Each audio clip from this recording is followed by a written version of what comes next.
वालेकुम welcome back आज दी video का आगाज़ करने तो वीडियो का आगाज़ करने तो पहले जिन्हें भी मेरे दोस्त मेरे वीर मेरे चैनल ते नवे आने वो चैनल जल्दी ना सब्सक्राइब कर लो तो बेल आई घंटी में क्लिक करते हाल ते सिलेक्ट कर दो। तो माशाल्लाह असी आए हैं एक फार्म में घोड़े रखे हुए भाई जफर शाह ने ते दोस्तों को घोड़े विखाने बड़े ज़बरदस्त बड़े ही खूबसूरत घोड़े रखे ने ते उन्हों का डेरा है जी माशाल्लाह उन्होंने डेरा बनाया है ते डेरा बड़ा खूबसूरत है ते मोर भी रखे हुए ने ये मोर ने माशाल्लाह ते कुत्ते शुत्ते भी रखे हुए ने बखाने दोस्तों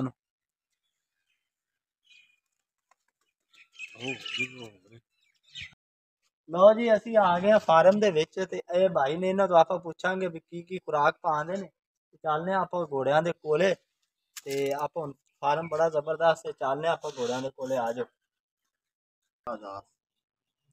लो जी असी आप हुण असी आ गए घोड़ियां दे कोले साडे पिछे देख रहा जे घोड़े माशाल्लाह बड़े जबरदस्त ने ए भाई ने इन्हां तो आप पूछांगे भी की खुराक पांदे ने ते दो एक घोड़ा है ना दो घोड़ियां नहीं तिन्ने घोड़े हाँ भाई आ रहे तिन्ने घोड़े ने डांसर घोड़े डांसर भाई आ रहे ने मेलिया ते ना नाचदे ने ते आ जागा थोड़ा जा इन्हां नूं भाई की खुराक पावे तुसीं भाई असी इन्हां नूं घ्यो पा दे सही दाना पाने हैं सही मुरब्बा खवा रहे हैं सही हर चीज खा रहे हैं पट्ठे खा रहे हैं सही हिफाजत कर रहे हैं सही दूध भी पी रहे हैं अच्छा जी हाँ दूध माई का माई गावा गावा का जी सही मझ दा मुड़ना काम नहीं सही है ना ए जी भाई आख रहे ने ये घोड़े ना रेस वाले नहीं ने यानी कि मेलिया च ना लोग नचांदे ने डांसर करदे ने ये वो घोड़े ने ते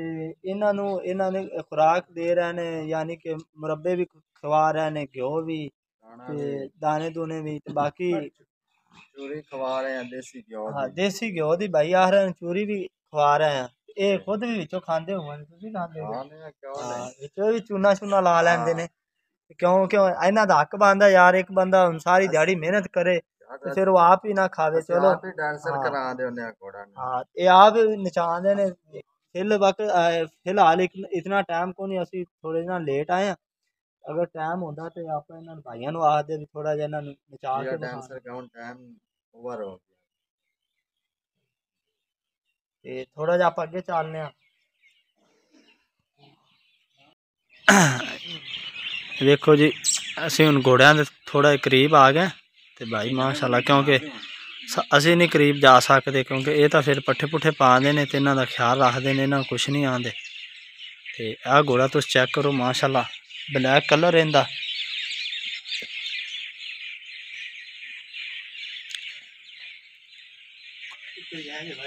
लत्त तो नहीं मारदा चेक करो जी माशाल्लाह इन्होंने स्पैशल घोड़े रखे ने। एक तो होंदा ना बंदा घोड़ा रख लैन फिर पट्ठे पूरे नहीं होंगे लेकिन इन्हों दे सिस्टम नहीं है। तो ये भाई जफर ने ना फखर शाह आए भाई फखर शाह ने घोड़े रखे जी उन्होंने शौक है। ये घोड़े मेलियां ते नाचते ने जी ते उन्हों की जमीन है दोनों दसीए उन्हों माशाल्लाह 80 मुरब्बा है जमीन ते बाकी उन्होंने डंगर शंगर भी रखे ने डंगरां दा बहुत बड़ा फार्म है। तो वो दोस्तों असी नैक्सट वीडियो च विखावांगे। तो हुण आपां चलने अगले सफेद घोड़े ते आ चेक करो जी तुसी घोड़ा माशाल्लाह ये सफेद किस्म दा सफेद रंग है ना माशाल्लाह इनका कद भी मैं ना इन्हां दोवां नाल ज्यादा है ना हाँ भाई आ रहा इन्हां दोवां नाल ज्यादा है। ये पट्ठे तो घट खांदे हो बंदे ना पट्ठे क्योंकि दूजी खुराक तुसी देंदे जी सही ये पैंपा का की सिस्टम है अच्छा अच्छा है जी घोड़ा जो वेख रहा दोनों पहला विखाया है ये भाई आख रहे ने भी ये ना पैप टुकदा रस्सा टुकदा ते उत्ते पैप चढ़ाया है इन्होंने इनका साफ वैसे सही लाया है।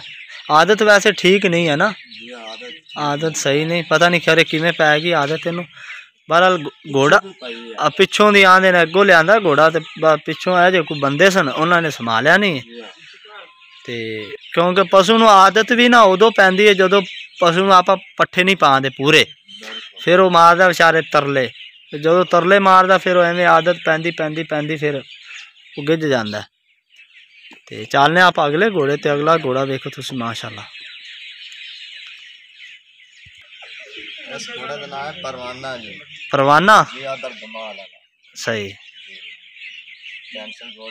ते इनू कितनी बारी अगे मेले च लै गया जी इस घोड़े? 3-4 दफा लै गया, 4 दफा। फिर की बनया? सही आया ते फर्स्ट आया। सही माशा केड़े केड़े मेलियां ते? मेरा जंग आजाद कश्मीर सही हर जगह पे असीं जा रहे हैं। सही ये जड़ा घोड़ा तुसीं वेख रहे हैं ना दोस्तों, ये भाई आख रहे ने भी ये घोड़ा असीं जंग भी लै गया मेले ते जदों जंग लै गए ने ते उत्थों माशाअल्लाह घोड़ा विनर आया, यानी कि पहले नंबर ते आया ते ये घोड़ा चकवाल भी गया। उस तो बाद ये भाई आख रहे ने असीं इहनूं आज़ाद कश्मीर भी लै गए इस घोड़े नूं, उत्थे भी विन आया। हाँ सरकारी मंडियां लगदियां ने उत्थे ते उत्थों माशाअल्लाह घोड़ा विन आया। पहले घोड़े का की नाम? पहले का नाम परवाज जी।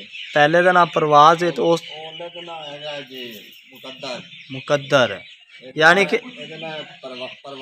इंदा नाम परवाना है जी, इंदा नाम परवाना है, उनका नाम मुकद्दर सेंट्रल पहले दा। हाँ वो पहला कन्नी वाला ना जी, उनका नाम इन्होंने परवाज रखा, इन्होंने घोड़िया के जी नाम ही परवाज रखे ने। तो बाकी दोनों इन्हों का थोड़ा ठाण भी विखा देने। घोड़े इन्होंने काफ़ी रखे ने लेकिन फिल वक्त इन्हों को 3 ही मौजूद ने, क्योंकि अगा पिछा इन्होंने घोड़े दिते हुए ने ते घोड़ियां भी रखी हुई ने।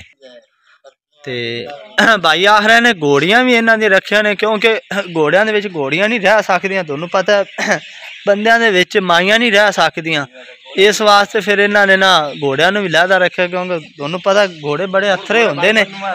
ते आ पिछे तुसीं चेक कर रहे जे ये जेहड़े रस्से ने ना ये छाड़ी, इनू छाड़ी बोलते ने। ते ये तां पाई हुई कि जदों ये चारा चूरा पाते ना तो बाज़ औकात फिर घोड़ा लत्त भी मार लैंदा है। ते बाकी तुसीं बंदे समझदार जे जेहड़े वीडियो वेखी जाते जे तो तुहानूं पता ही, फिर सानूं दस्सण दी लोड़ नहीं, लेकिन असीं फिर भी दस देना क्योंकि ये पाइयां ने भी घोड़ा लत्त ना मार देवे। तो हुण चलने आपां इन्हां दी दोनों घोड़ियां विखाने आ ते घोड़ियां माशाअल्लाह बड़ियां खूबसूरत ने, 10 घोड़ियां ने। चलने आप उत्थे क्योंकि ना हुण शाम हुई खड़ी, एक घोड़ी आ खड़ी सामने, लत्तां तां नहीं मार दियां। लो जी एक घोड़ी आ खड़ी है ते एक आ खड़ी है, एक वो सामने खड़ी है, क्योंकि 3 घोड़ियां आ ने जी ते बाकी उधर खड़ियां ने विखाने दोस्तां। बाकी जी 2 घोड़ियां आ खड़ियां, क्योंकि हुण ना शाम हुई खड़ी, बल्कि 3 खड़ियां, 3 खड़ियां ने, एक तो छोटी जी है। आ देखो तुसीं आपां उहदे नज़दीक आए तो अगां टुपी, क्योंकि हुण ना शाम हुई खड़ी ते जिंदी वजह तो ना वीडियो सही नहीं बन रही। ते कोई गल नहीं दोस्तों, अगली नैक्सट वीडियो चो आप इंशाल्लाह मुकम्मल वीडियो विखावांगे। ते आ बच्चा है ना, ये बच्चा का हाँ ये बच्चा है घोड़ी दा जी। वो इतने ही है, बाकी ये भाई आख रहे ने बाकी जड़ियां घोड़ियां नो बाहर ने, यानी कि दित्तियां हुई ने किसी फार्म ते। ये जी इन्होंने मेन गेट है, आ मेन गेट है, इन्हों का गेट तुम चेक कर सकते। ते मेन गेट ते इन्होंने ना सिक्योरिटी गार्ड रखा है, तो सिक्योरिटी गार्ड बड़ा खतरनाक है, गुलटरिया नस्ल का कुत्ता है, तो सफेद कलर इहदा बड़ा जबरदस्त है। ते अज मुकम्मल हुई। ते अगर दोस्तों वीडियो मेरी अच्छी लगी तो मैनू कमेंट करके लाजमी दस्या जे। ते नैक्सट वीडियो च इंशाल्लाह आप ना मुकम्मल फार्म की वीडियो बड़े लेट आए, चुप कर, इनकी वजह तो ना वीडियो सही नहीं बन सकी। ते बहुत शुक्रिया दोस्तों का।